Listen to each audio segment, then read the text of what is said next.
All right, everybody, welcome back to Morning Coffee Talks. Cheers. Hope you're having a great morning. Happy Friday morning. This morning, we are going to go over a little bit about the hero's journey. Now, I don't know if some of you guys, I'm sure, have heard about this. Some of you guys may have not, but Joseph Campbell, all right? Check out his book, The Hero with a Thousand Faces, all right? And basically, the hero's journey, guys, is basically every story, every book goes off this same type of platform, I guess you could say. And we can go further. Jesus also went through this, right? So the hero's journey is basically, it's also the formula for the rites of passage, right? Rites into manhood. But basically, there's three parts of it: separation, initiation, and return. All right.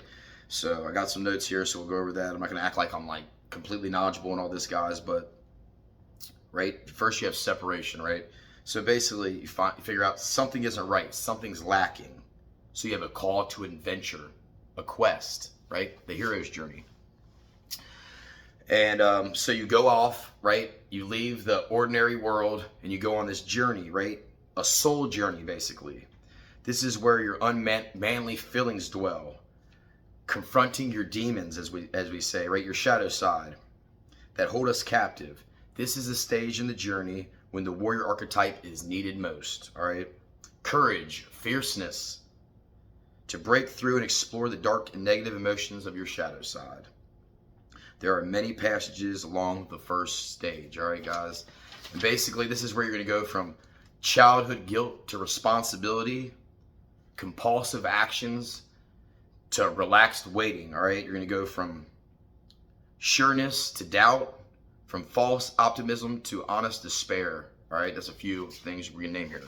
But like I said, every story and every book basically through history goes through this. It's the same process, right? You look it up, guys. Watch any movie you want to see, and I guarantee you, any book, it's the hero's journey. That's what it is. The separation, the initiation, and the return, right? Returning home, born new. I highly suggest you guys look this stuff up too. I'm just going to give you guys a little taste of it. But the hero's journey, again, I'm going to say that again, okay? So we go through step one, right? Something's lacking, a call to adventure. So you go out on this quest, right? And let's see here. So you have the call to adventure, go out. Like basically, Dorothy, you're not in Kansas anymore. You see what I'm saying? That's basically what this comes down to. So you go through all these trials and tribulations and you slay the monster. You slay them, right? You face your worst fears, possible death even, right? But then the third phase, the final phase, is the rebirth, the return, just like Jesus, right? Died and rose again. It's the same thing. It's the hero's journey. We all go on this at some point of our life, or we all should anyway.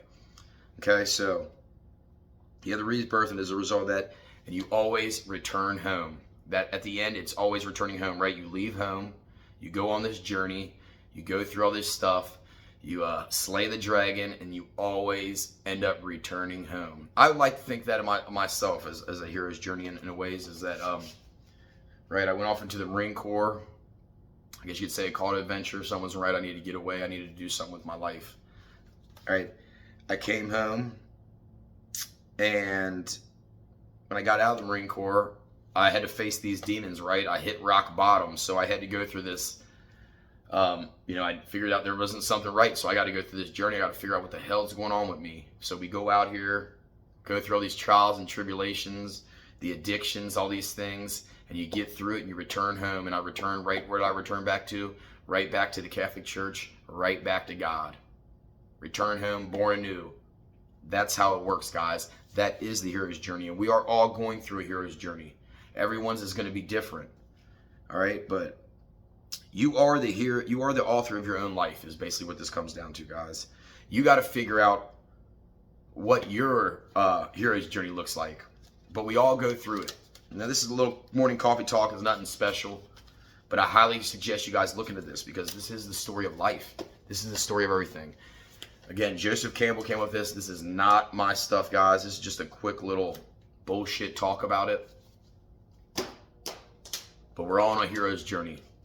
Where are you at in your hero's journey? Huh? What is your shadow side? What do you fear? What are your negative thoughts, right?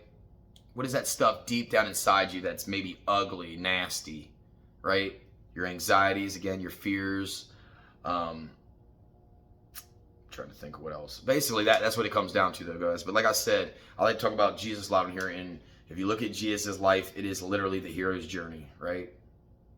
Jesus was separated. He went, when he was 30 years old or whenever it was, he went off into the wilderness, into the desert for 40 days. He was tempted by the devil many of times, right? He came home and, after that, so he was actually tempted many times, right? That's part of that journey. That's the second phase, right? He's going off, trying to figure out his life, comes home. What's he end up doing? He ends up going on that cross. He ends up dying, and he's reborn again, right? And that's the third phase. And what's he end up doing after that? He returns home to heaven, the final stage, the complete final stage. So that's a little bit on the hero's journey, guys, this morning, all right? Just a quick little chat, but I suggest you guys look it up. There's great videos out here on YouTube, a lot better than how do I explain it. So I highly suggest you guys do that. But just a little food for thought this morning, guys. The hero's journey. Look it up. Check it out. All right. Also, remember, on here, we are men of action, right? We talk a lot on here. All these morning coffee talks I talk about and stuff like that. It's fine and dandy to talk, but are you being a man of action? Are you getting out there and putting in work? Are you being a leader, protector, and provider for your family and for your community? Are you going out in your community and making it a better place, a safer place? Right? Because that's what this is all about for the next generation, for the children coming up. That's why we do this. All right? And also, I want to say one more thing real quick. If you're not a father, if you're not a husband, right, not a grandfather, there are still, right, you're an uncle possibly, right? Maybe you're a coach. Maybe, hell, there might be some women on here, so you might be an aunt, whatever it is. You also have the opportunity to help children, all right? To help the youth, to get them to grow, and especially men, because that's what we talk about here. So young boys, to get them to become the best men they can be. So just because you're not a father, just because you're not a husband or a grandfather, doesn't mean you can't be a part of it. Actually, I highly suggest you should be a part of it, right? Find a friend's son, anybody, and start teaching them, start helping them out. Be a part of their lives, because not just the fathers, but other men can help these young men to become men too, all right? It's on all of us. Not just the fathers, not just the dads, right? Not just the grandfathers. It's on all of us. Because if it's not your problem, then whose problem is it? It is society's problem. That is everything. All right, guys? So I hope you guys get up. I hope you guys get after this morning. And as always, go get you some, baby. Ah!